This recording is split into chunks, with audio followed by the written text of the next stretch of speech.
La bonne nouvelle avec la quatrième révolution industrielle, c'est que tous les secteurs sont concernés. Nous avons l'habitude de classer les secteurs industriels en 5 catégories. Première catégorie, les secteurs déclassés. Ils ont été pour la plupart délocalisés dans les décennies précédentes parce qu'ils n'étaient plus viables économiquement en France, à l'instar du secteur textile. Les secteurs en tension ensuite, ils sont restés partiellement implantés sur le territoire, mais avec un niveau de délocalisation des activités important, souvent sur les segments de la chaîne de valeur à plus faible intensité capitalistique, à l'instar de la sidérurgie. Les secteurs matures, ils ont connu une forte croissance et se sont relativement stabilisés parce que le marché a atteint un niveau de saturation relatif. Ils ont classiquement une activité cyclique en fonction des cycles économiques. Le meilleur exemple, l'automobile. Les secteurs de pointe, à haute intensité en recherche et développement, ils ont des débouchés sur des marchés souvent en croissance. L'aéronautique est actuellement l'un de ces secteurs. Et enfin, les secteurs protégés. Ils bénéficient d'une situation naturelle de monopole ou d'une proximité avec leur marché liée à leur activité et qui les préserve du risque de délocalisation. Le marché de l'électricité en est une belle illustration en France.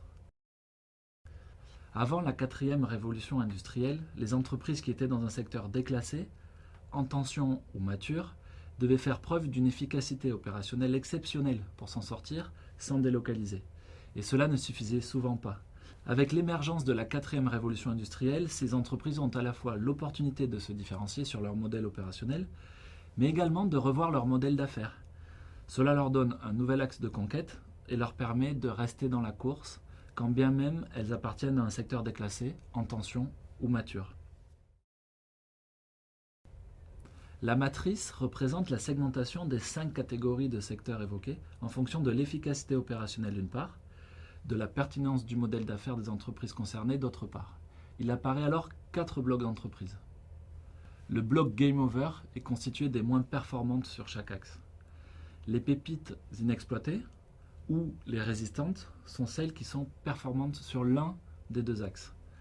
Enfin, les leaders sont celles qui sont parmi les plus performantes à la fois en termes d'efficacité opérationnelle et sur leur modèle d'affaires. C'est une bonne nouvelle puisque la case leader redevient accessible quelle que soit la catégorie de secteur à laquelle l'entreprise appartient. Mais concrètement, comment s'y prendre ?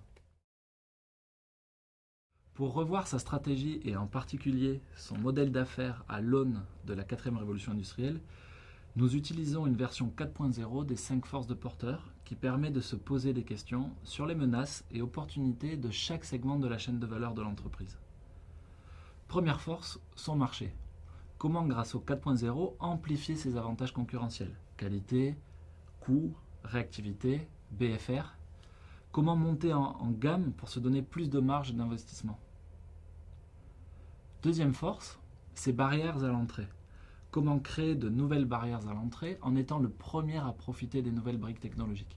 Comment créer des disruptions sur son propre secteur ? Troisième force, ses partenaires potentiels. Comment nouer des partenariats pour se positionner sur des métiers ou des secteurs nouveaux ? Comment acquérir des nouvelles compétences liées au 4.0 ? Quatrième force, ses clients. Comment profiter du 4.0 pour se rapprocher du client final, pour lui proposer des services innovants et pour se positionner sur de nouveaux secteurs. Et enfin, cinquième force, ses fournisseurs.